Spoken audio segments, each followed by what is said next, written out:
guys, happy Tuesday. So I am going to talk to you guys today about a little bit of diet myth busting. I don't know if this is going to be so much diet myth busting, but I've been seeing so much stuff online about Whole30 lately.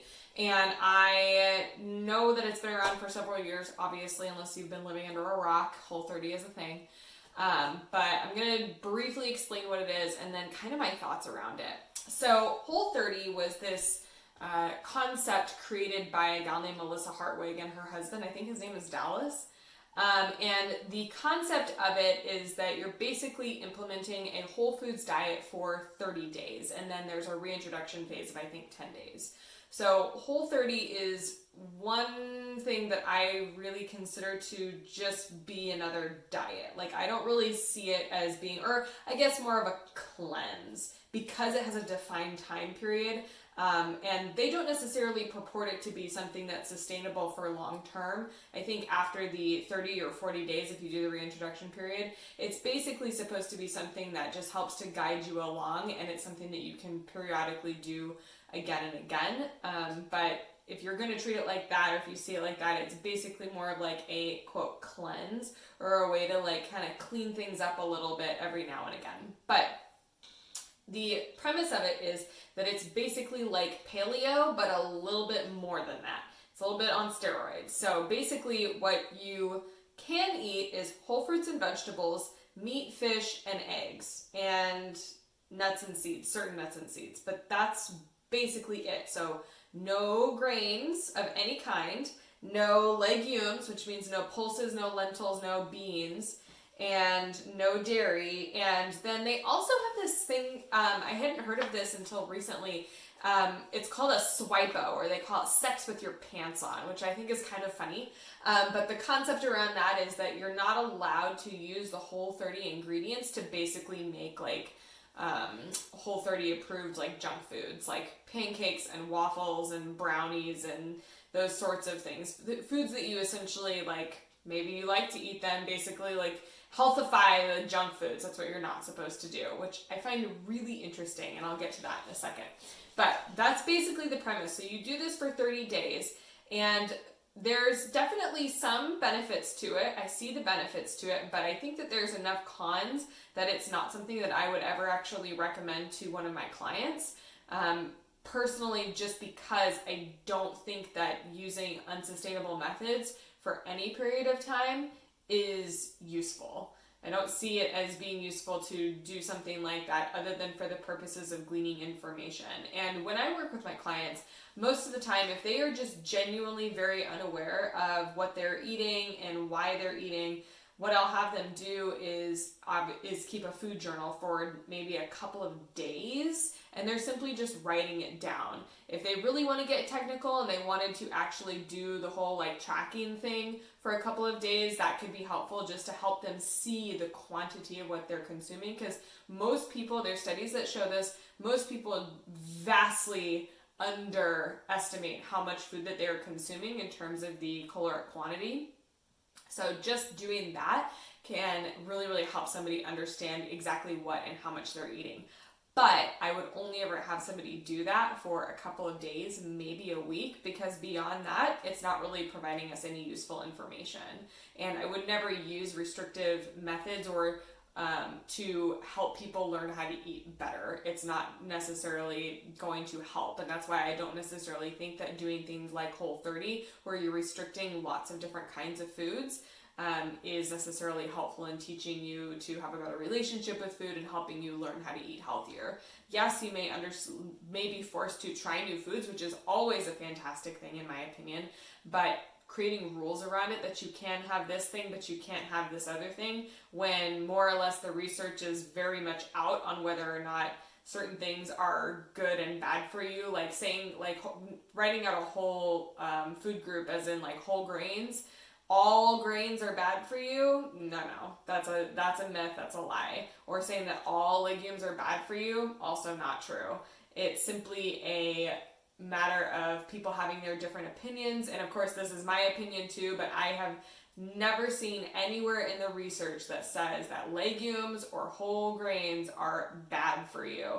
And of course you can find anywhere to support your opinion on that, but That's my opinion. Those are my thoughts. So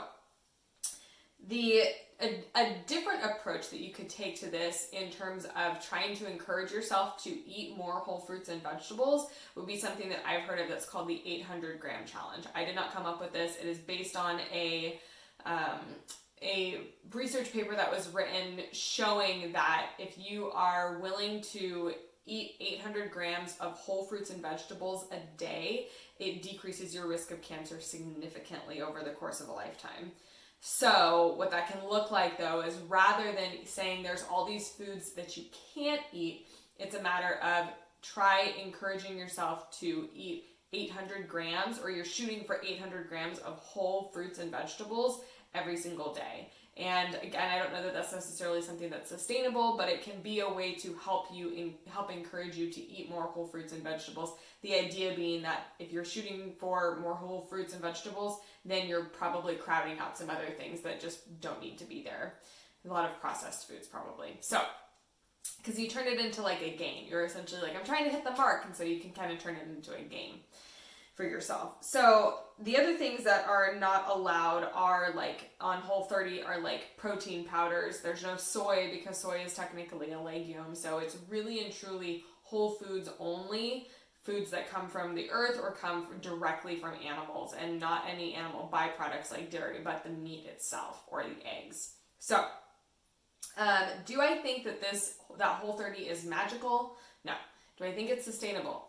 Absolutely not. And the other thing is that it can be really expensive. For people that aren't prepared or don't have a whole lot of savvy around this, this can be really, really expensive. And if you're not going to the grocery store a couple of times a week, you may end up throwing food out. You may not if you're well planned and if you're prepared and if you have an idea of what and how much you're going to eat. But if you don't and you're doing this kind of gung-ho, the chances that you're going to throw food out are pretty good, especially if you don't normally cook at home for yourself a whole lot. So I don't necessarily recommend Whole30 personally, and there's no, the light just shifted in here, and there's nothing magical about it. If you lose weight, that's merely a byproduct of you eating more whole fruits and vegetables, but that's it. Same thing with like a low carb diet. There's nothing magical or inherently special about a low carb diet other than for every gram of carbohydrate that you eat, there's a certain number of grams of water that will be retained with that. I think it's something like 7, something along those lines. But for when you eat carbs, your body naturally retains water. That's just how it works. It's like a cellular thing. It's an osmotic effect. So I really personally see the Whole30 as being basically like a short-term fix. But why do people do it? Why are so many people leaning into Whole30, or why do so many people lean into things like cleanses? And it's because our brains really, really love to have things clearly laid out for us, even though food is not one of those things that you can clearly draw a line around and say, this is it, this is the thing. Because we're also bio-individual. Everybody has slightly different needs in terms of quantities. And so to draw a line or find a one-size-fits-all for everybody just isn't sustainable, and it doesn't work. That's why some people thrive on a vegan diet and other people just completely, it destroys them. They really, really don't do well with it. At least that's my thought around it. That's my opinion. So the other thing is that when people do Whole30, from what I've seen, if you do the whole 30 or 40 days, that's fantastic, but I feel like that is not the norm. Most people, from what I've, again, in my personal experience, they end up not actually completing the whole 30 days because of a social obligation that they wanted to attend, or because they were just really not dealing well with it, or because they were just like really over it, or, you know, whatever the reason was, or because they had a slip up and they were just really close to the end. They were like, screw it, like I messed it up. And the rules with Whole30 are that if you have a slip up, you have to start again at day 1. Kind of intense, in my opinion. But most people either really don't actually finish the whole 30 days, and everybody, it's like a totally mixed bag in terms of like if people have good experiences with it or not. I never personally have done Whole30 just because I don't really see the point. Because really and truly, and the whole reason I wanted to make this video in the first place was just to say that if you are trying to reach for some external thing to tell you what and how much to eat, it will only ever be short term. It will only ever be something that is a quick fix until your body says no, or until your subconscious more likely says no, we're done with this, I'm not doing this anymore. And the reason I say that is because food is not like drugs and alcohol. Sugar is not like drugs and alcohol. Processed foods, it's like not like drugs and alcohol. Those foods have been around for a while, and while lots of people choose to not consume those foods, there's probably a different mentality around it than trying to white knuckle it and say like, oh my gosh, I would love to have those things, but I'm not allowed to.